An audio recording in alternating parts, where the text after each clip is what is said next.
Welcome to the Trevor Meyer Show. I'm Trevor Meyer, and today we're going to talk about Dark Phoenix.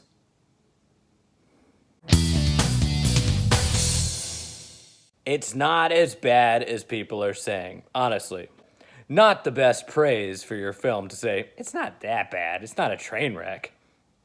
Here's the problem. And I would have the same impulse, and I have had the same impulse. This is Simon Kinberg's first movie, and he wrote and directed it. So, of course, if you're going to write and direct your very first film, you're going to think small. And it's not like Dark Phoenix was a low-budget movie. Apparently, they spent like $200 million on it, and I have no clue where that money went because that's like the same cost as like Iron Man 3. $200 million is like standard Marvel fare. This should not have felt like a small movie. But it did. And I think a lot of that went into the reshoots. So when you say the money wasn't on the screen, it really wasn't. They shot a bunch of stuff that did not end up in the movie. The rumor is that they changed it because it's too similar to Captain Marvel. In a way, I get that, but Captain America Civil War was awfully similar to Batman vs. Superman Dawn of Justice, and yet they stuck with it because they're like, ours is better. I think it shows a lack of confidence on Fox's part and maybe Simon Kinberg's part to say, Captain Marvel is a little bit too close to what we were going to do. We better swerve and change what we were going to do. Here are the similarities between Dark Phoenix and Captain Marvel. There was going to be a big space battle in which the Phoenix is glowing and becomes all-powerful and takes on an entire fleet of Skrull spaceships. They were Skrulls, and defeats them. So, yeah, kind of similar. And from what I hear, the test screenings were not very good for that cut of the movie. So I guess they made a bad movie anyway, but my biggest problem with Dark Phoenix is that it's too small. And the reason why I feel that Logan worked feeling small and Dark Phoenix doesn't is that Logan is a movie about a semi-post-apocalyptic world in which a guy is bringing his daughter across the country on a road trip on the run from government agents. So it doesn't need to be big. What is Dark Phoenix about? Dark Phoenix is about an all-powerful mutant and her friends fighting an alien invasion. Does the Dark Phoenix saga feel like it should be a big movie? Yeah, kind of does. Everyone talks about that train sequence at the end as being the highlight of the movie, and I wasn't particularly impressed with that. In fact, I was just trying to stay awake by that point because everyone's talking about how awesome it was when Nightcrawler finally cut loose and became like the Nightcrawler that we saw at the beginning of X2, where he's taking out all those guards in the White House to get to the president.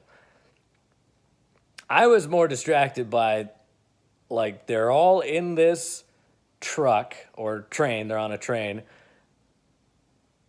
And a random guard, looks at Nightcrawler and says, my kid used to love you guys. And he keeps on walking. And then when the train is under attack, Nightcrawler turns to that same guard and says, please, your kids were right about us. Please let us go and we'll help you. And then that guard dies and Nightcrawler just goes completely bonkers and kills everybody.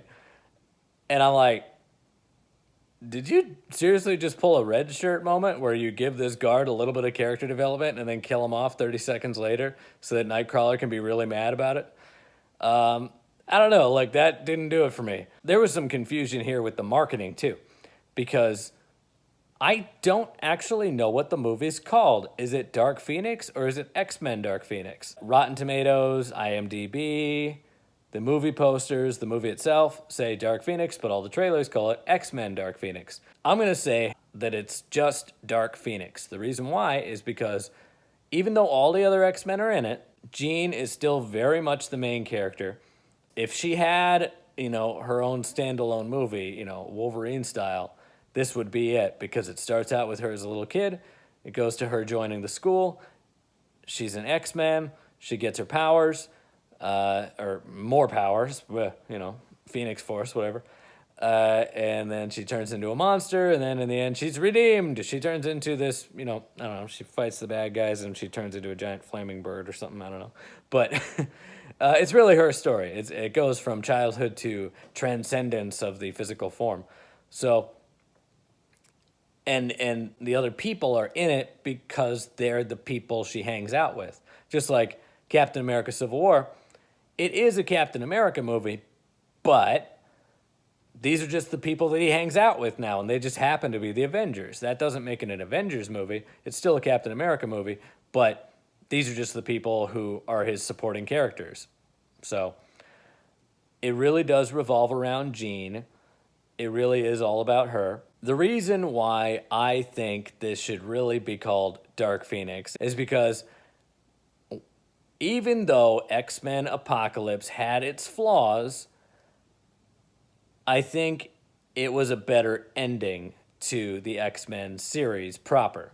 So, Logan, great ending to the Wolverine movies, all right? Still in the X-Men universe, but as far as movies with X-Men in the title, while X-Men Apocalypse, again, had its flaws, it had one of my favorite endings of the entire series. The young cast, James McAvoy and Michael Fassbender, recreating the scene from the end of the very first X-Men movie, and Magneto and Xavier actually part ways as friends, it seems. Where Xavier says, "Goodbye, old friend," and Magneto says, "Good luck, Professor." From there, Xavier looks into the Danger Room, and you have the original X-Men, maybe not the original X-Men, but you got Cyclops, Storm, Jean, Nightcrawler, Mystique, and Beast, so pretty close to the original X-Men. Oh, and Quicksilver, wearing comic book accurate costumes. They're wearing the costumes from like the 90s animated series, including Mystique. They do some like little changes to make it a little bit more like, body armor, but the color scheme is right out of the comics. It's like Avengers level accuracy, these costumes. So, and the last line of the movie, I believe, is, "You're not kids anymore, you're X-Men." And it's them getting ready to fight Sentinels in the Danger Room, wearing comic book accurate costumes. You get the last shot of James McAvoy bald in a wheelchair, which is the first time we've seen him look like that, wearing a Xavier-style suit. And the door closes, tight close-up on Xavier's face, and you smash cut to the X2 theme, the Days of Future Past X-Men theme music. What better way to end the Fox series? So Dark Phoenix is like just this weird appendage sticking off of it. It's its own thing. It's not really a mainstream X-Men movie. Did we really want to see a remake of X-Men The Last Stand?